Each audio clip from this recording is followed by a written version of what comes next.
جی السلام علیکم شیخ. وعلیکم السلام.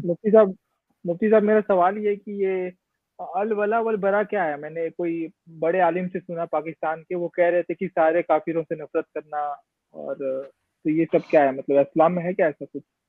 نہیں دیکھیں، کافروں سے نفرت کرنا یہ اسلام کی تعلیم نہیں ہے. ہاں، کفر سے، شرک سے ہم نفرت کرتے ہیں. ہمیں نظریہ قابل قبول کبھی نہیں ہو سکتا، لیکن اگر کوئی انسان اپنی جہالت کی وجہ سے ایک غلط نظریے کو اپنائے ہوئے ہے تو ہم اس انسان سے نفرت نہیں کرتے. یہ جو ہم اس کو دین کی دعوت دیتے ہیں، یہ اس سے نفرت میں نہیں، اس کی محبت میں جا کر دیتے ہیں. اس لیے دیتے ہیں کہ بھائی وہ خدا کے سامنے پیش ہو تو عذاب سے بچ جائے. یہ ہم چاہتے ہیں کہ ہمارے ساتھ اگر اللہ تعالیٰ نے ہمیں یہ انعام دیا ہے کہ ہم جنتوں میں جا کر اور سعادت ابدیہ حاصل کریں، انٹرنل بلس حاصل کریں، تو وہ سعادت ابدیہ اس کو بھی ملنی چاہیے. تو یہ محبت ہے، یہ نفرت نہیں ہے. تو ہم انسانوں سے کبھی نفرت نہیں کرتے. ہاں، نظریات ہمیں نامنظور ہیں، ان سے ہم نفرت کر سکتے ہیں. تو ایک تو یہ فرق رکھیے گا.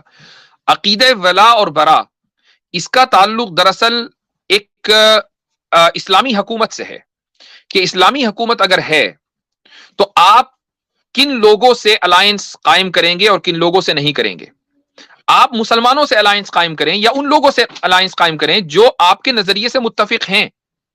لیکن جو لوگ رسول اکرم صلی اللہ علیہ وسلم کی شان میں گستاخی کر رہے ہیں، یا مثلا وہ اللہ تعالیٰ کی شان میں گستاخی کر رہے ہیں شرک کر کے، تو جو ایک سوشل یا پولیٹیکل الائنس ہے وہ ان سے نہیں ہو سکتا. یہ عقیدہ ولا اور برا ہے.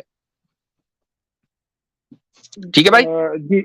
جی تو شیخ، اتنے سارے پھر اسکالر کا کچھ بیان مطلب آتا رہتا ہے کہ غیر مسلمان کو بھائی بھی نہیں بلانا، یہ سب مطلب یہ سب ریسپیکٹڈ اسکالرس ہیں، تو یہ سب کیسے سمجھیں ان سب چیزوں کو؟ اب دیکھیں، بہت سے لوگ جو ہیں وہ ہر ایک کا اپنا ایک الگ مزاج ہوتا ہے، اور اس مزاج کی وجہ سے بہت سی باتیں اس طرح نکل جاتی ہیں. وہ ان کی اپنی سمجھ ہے.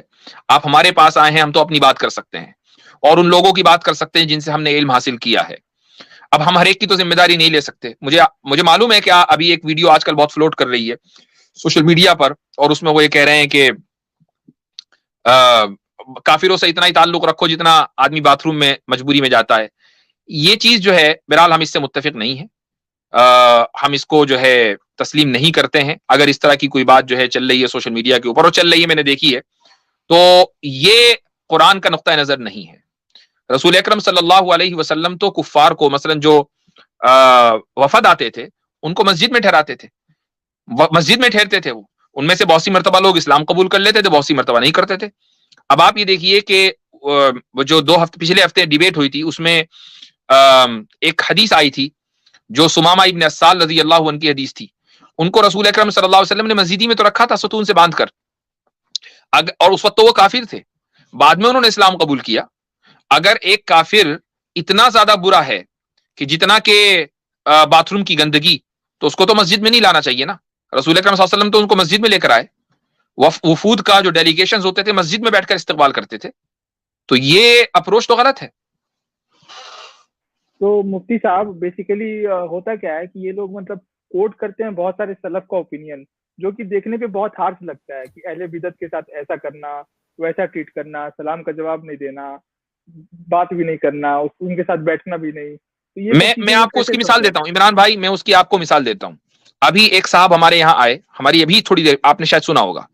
انہوں نے کہا ہمارے محلے میں ایک مولوی نما شخص ہے، وہ چینلوں کے اوپر جاتا ہے اور اسلام کی بدنامی کا سبب بنتا ہے. میں نے کیا کہا؟ میں نے یہ کہا کہ اس کا بائیکاٹ کرنا چاہیے. اب آپ میرے اس جملے کو مان لیجئے کل کو جا کر کوئی یہ کہے کہ بھائی مفتی یاسر نے تو فتویٰ دیا تھا کہ ایسے تمام لوگوں کا بائیکاٹ ہونا چاہیے، اور پھر اس فتوے کو آپ اپنے اعتبار سے اس کو اپلیکیشن کرنے دینے لگے، حالانکہ وہ ایک پرٹیکولر سینیریو میں ہے. تو یہ غلط ہوگا. میں ہی بیٹھ کر یہ کہہ رہا ہوں کہ ہم کفار کو، ہم انسان کو غلط نہیں سمجھتے، ہم اس کے نظریے کو غلط سمجھتے ہیں. میں یہی بیٹھ کر کہہ رہا ہوں. تو اب ایک ہی اسٹریم میں، اور میں اس کو اپنے اس اسٹیٹمنٹ کو جو میں نے بائیکاٹ کے تعلق سے کہا واپس نہیں لے رہا ہوں. تو بہت سی مرتبہ سلف کے ان اقوال کو سمجھنے میں غلطی ہو جاتی ہے چونکہ ہم اس کا پس منظر نہیں جانتے ہیں.